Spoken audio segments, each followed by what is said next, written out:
1 in 3 is intended for mature audiences. Episodes contain explicit content and may be triggering as they often include violence and other varying forms of abuse such as emotional, psychological, sexual, and physical. In most cases, names have been changed to protect all involved. Please note, statements and opinions of guests do not necessarily reflect those of my own. Hi, warriors. Welcome to 1 in 3. I'm your host, Ingrid. Today, I'd like to introduce Antoinette Foxworthy. She's the author of the book No More. What I admire about Antoinette's experience with domestic violence is that she took her personal story and continued to do research into domestic violence. She then wrote a fictional story about Dr. Anita Stone, an orthopedic surgeon who finds the strength to leave her abusive husband and what happens in the 2 weeks after she leaves. Her hope when writing No More was that it would open up awareness and conversation to this very serious, complicated, and convoluted problem. Here is Antoinette. Hi. Well, thank you for having me. Thank you so much for coming on. I'm very excited about this episode and the next 2 to follow. Well, I thought I'd get right into it about how this book, No More, got started. It was a homework assignment. I was in a writing class, and the teacher asked us to write about something that changed our lives. It had to be 3 pages long, and we had to read it aloud to the class. So I went home, and I knew what I wanted to write, but I didn't want to tell my personal story. I didn't know the other students in the class. I wasn't ready to reveal my own situation. So I went home, and I made up the 2 characters, Dr. Anita Stone and her husband, Daryl. And I wrote about a situation that was very similar to mine. And I wrote about the day O.J. Simpson was acquitted of murder. Really important time in people's lives, especially if they were in abusive relationships. So I wrote the 3 pages. I went back to the class, and we had to read it aloud. And I read it. And I got a lot of positive feedback. People were interested in the story. The instructor gave me a lot of positive feedback. So the following week, we had another 3 pages to write. So the homework allowed me to continue on with the story. So I continued with the story and wrote 3 more pages. So I went to the class, I read it aloud. And again, I got such really positive feedback. So I had 6 pages done, and the following week we had a different homework assignment. So I did my homework assignment. But when I went to the class and I didn't read about Dr. Stone and Daryl, the students were upset. They wanted to know what was going on. And that's when I really knew I had captured their attention, and they wanted to hear more. And I decided that that was the book I was going to write. I took several writing classes. I kept writing 3 pages at a time. And then I actually hired the instructor, and we met on a weekly basis. And I continued to write and write. And then what happened is that she said she knew a publisher who she thought would publish the book. So I contacted the publisher. She was willing to publish the book, but she said it had to be 65,000 words. Mine was 40,000 words. So I had to go back and write 25,000 more words. And I've been working on this for years. And the problem with that is that I really wanted to focus on the first 2 weeks after Dr. Stone left her husband, because a woman is 70 times more likely to be murdered in the first 2 weeks after leaving a domestic violent relationship than any other time in that relationship. That was a staggering statistics for me. So I continued writing and writing and writing. And then finally I finished my 65,000 words. I went back to the publisher and I said, I'm done. Let's go publish it. And she said, well, wait a minute. The first thing I want you to do is I want you to make 5 copies of your book. And I'm going to send it out to beta readers. These are readers who give you feedback about whether it's readable, whether it hits a nerve, whether there's something that's missing. So I did what she asked. I made 5 copies and we sent it out to 5 beta readers, hoping that it would all be good and we would just publish it. Well, what happens is you start getting feedback from each of those beta readers. They have it for about 2 or 3 weeks, depending on how long they take. And they have a big red marking pen, right? Marking it up and telling you, we don't understand this scene, or this is great, and your tense is wrong here. But a lot of really positive feedback. So as I started getting the feedback, I started making the minor changes to the book. But then what you realize, you get different feedback from different people. As an example, beta reader 1 loved the ending. Beta reader 2 thought the ending was too abrupt. So I didn't know what to do with that. So it's just one person's opinion, right? But these are people that are trained to evaluate books. So I started making some of the changes, and then I got the feedback from beta reader 5. Beta reader 5 was a man, and the publisher insisted that a man read the book and give me feedback. And the first thing he said in his evaluation is that the conversations did not appear to be realistic, which threw me for a loop because the conversations were almost verbatim what I had with my abuser. So I thought, wow, he doesn't get it. And then he told me that no educated woman would be in this situation. It doesn't happen to people who have an education. That was like a huge gut punch for me, huge. And I just took the manuscripts, I put them on the side of my desk, and I thought, I don't want to do this. This is what people believe. I didn't want to get more involved. And I'd spent years already writing the book.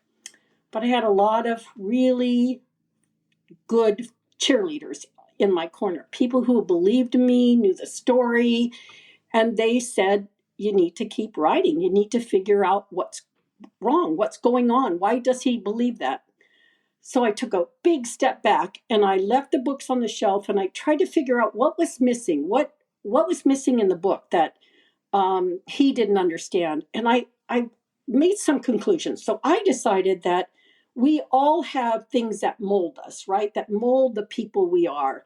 We all know about nature and nurture, nature, that our DNA tells us our eye color and whether we're prone to diseases, et cetera. And nurture, if we're nurtured by a loving, supportive family, we're different than maybe if we're raised by an alcoholic, people that abuse us, so we know that there's nature and nurture. But there was something else missing in the book. And I thought, well, what else defines us? What else makes us who we are? And I did some research, and there are something called defining moments or qualifying events in people's lives that mold us. They can be simple as you're an only child, and you're an only child, and then 8 years later, your parents have twins. And so that changes the dynamic of that family situation, and it changes you. It changes who you are. What happens if one of the twin has a serious illness, for example? It also changes you. Maybe you're more compassionate. These qualifying events, everybody has them. They could be going to a new school. You were bullied in school, your parents put you in a new school, and all of a sudden you feel heard. So that could be a qualifying event. There's just so many things, but we all are molded by nature, nurture, qualifying events. And then there is one other big thing that I think that happens, especially with people, and that is a catalyst. It was, who was it? Sir Isaac Newton, who wrote in 1687, the laws of motion. So an object at rest stays at rest, and an object in motion stays in motion unless acted upon by an external force. That's his exact quote. So I feel that's sort of the same way with people. We sort of go along, but then if something happens and changes us or pushes us, or we then can make the changes we need to make. And that's called the catalyst. So I believe there is nature, nurture, qualifying events, and this catalyst. So I was rummaging through all that in my brain, thinking, how am I going to add this to the book so that the Marvins, the beta readers, could understand? But I'd like to just take a minute and tell you how powerful these catalysts are. So this is a true story. I was in the emergency room with a broken right hand. And I saw the doctor. The doctor said he had to leave and go consult with an orthopedic surgeon. So while he was gone, in walked a police officer. So I certainly hadn't called the police officer, but I quickly figured out that probably the doctor had a responsibility to call, even though I hadn't told him what happened. He must have known. So the police officer asked me what happened, and I lied to him. Didn't want to tell him because, unbeknownst to the police officer, my husband was in my car waiting in the parking lot with my infant daughter because it was my right hand that was broken and I had a stick shift car, so I couldn't drive. And he reluctantly agreed to take me to the hospital, but he was waiting for me. So I didn't tell the police officer what happened. And he said, you know, if your husband did this, it's a felony. And I didn't know that, right? How would I know that? And this was not my first time in the emergency room, but no one had told me that before. But it still wasn't enough for me to give him the true story of what happened. And what had happened in 1994, the Violence Against Women Act made these injuries that were inflicted by my husband a felony now, where before maybe they were a misdemeanor. I don't really know. So the police officer decided he couldn't do anything to help me. So he decided to leave. And as he was leaving the exam room, he turned around and he said, do you have children? And I said, yes. And he said, what example are you setting for your children? Just those words, what example am I setting for my children, was the catalyst that I've been talking about that gave me the strength that said, I need to get out. I don't know how yet, but I need to get out for my children's sake. So that's a true story. Going back to the book, remember Marvin said it didn't happen to educated women. So what I went back and I intertwined some flashbacks of what happened in Anita's life and Barbara's life and Daryl's life that maybe helped mold them to the people they are, because we all have different learning experiences. And then I felt that I had something. I felt that even though one beta reader said they didn't like the ending and the other one said they loved the ending, I finally had to tell my story. And I finished the book, went to the publisher, and she said yes, she would publish the story. My hope is that with adding these qualifying events and catalysts, that the Marvins of the world would better understand what happens in an abusive relationship. So maybe he could understand, and maybe, just maybe, somebody who read No More, that might be their catalyst to finally figure out that they needed to get out. I finished the book. I then, when I had put the book on the side, I told you I had a bunch of cheerleaders who knew my story and kept asking me to write it. Please keep writing, please keep writing. And one of my best friends is my cheerleader, the person I called when I wanted to throw the manuscripts in the garbage. And she's an award-winning poet. And I said, can you write a poem for my book? And she did. And I would like to read it because it's so significant. And it says what I needed to say, but in so few words. So I'd like to read it. It was written by my friend Marilyn Dumanil, and it's called Hidden Fire. Each morning upon waking, anguish waking with me, unshakable through the day, sharing my bed each night, my pillow wet with tears. Months grow into years, while paralyzed was I by painful words, stabbing loss, absence, a gaping hole. One day, bolstered by a stranger's words, reminded I've a well of strength within, power to move though dragging a weight of great magnitude. Move I must, just a first step required, honoring the person I am. I move, trusting my inner strength, though petrified in the process. With slippery palms, pounding heart, throat dry, whole body trembles, difficult to speak the words that must be said out loud. Relief arrived as realization dawned. I'm on my journey bound for the finish, no longer helpless, but honoring fearlessly I make the next step, now knowing each step builds on confidence born of the first. As lava churns beneath volcanic craters, then explodes in fiery spectacle, within each of us spectacular strength awaits, burning to be tapped. I love that poem.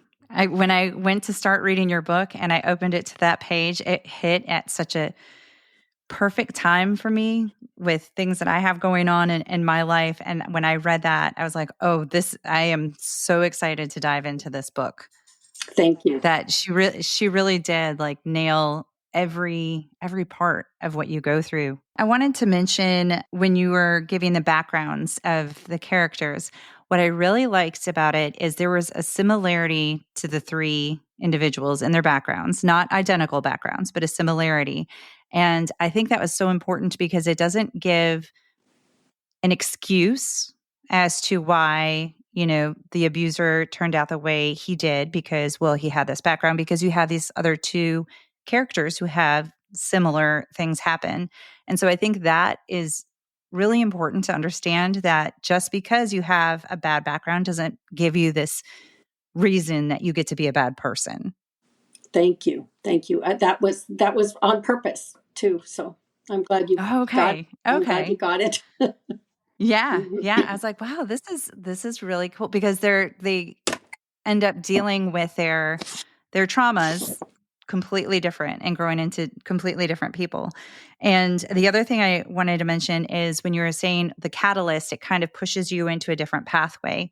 I think that is something that's really interesting too, because with therapy, I don't know if you've heard of EMDR, but it's where, they try to it's like your brain diverts itself and it changes this path because you've had this traumatic experience. And so then now you're going on living your life and then you have these triggers and you're not really understanding why something is triggering you in a way because your brain has created this bypass to not really deal with it. And EMDR is a way to sort of try to reconnect some of those pathways. So I thought that was really interesting too, how you were mentioning getting pushed off your path. Right. Thank you. Oh, the protection. I can understand. I just wanted to mention with victims, that's something that is very scary when you have a police officer saying, tell us what happened, we can protect you, or, something along those lines, because it is, and you mentioned it in the book too, like what is a restraining order really going to do? And I know that is a big concern. And I think that is a legitimate concern for a lot of victims as to, well, I get this restraining order, then what? Right. And sometimes what I've read is it just irritates them so much more that you're in more danger. So it's a fine balance. And I think every person has to figure out what's best and what's right for them. Because what might really piss somebody off and then you're in more danger, you don't want to do that. I even said to the police officer, well, sure, you could arrest him, but what happens when he gets out of custody? That's when it's going to be scary.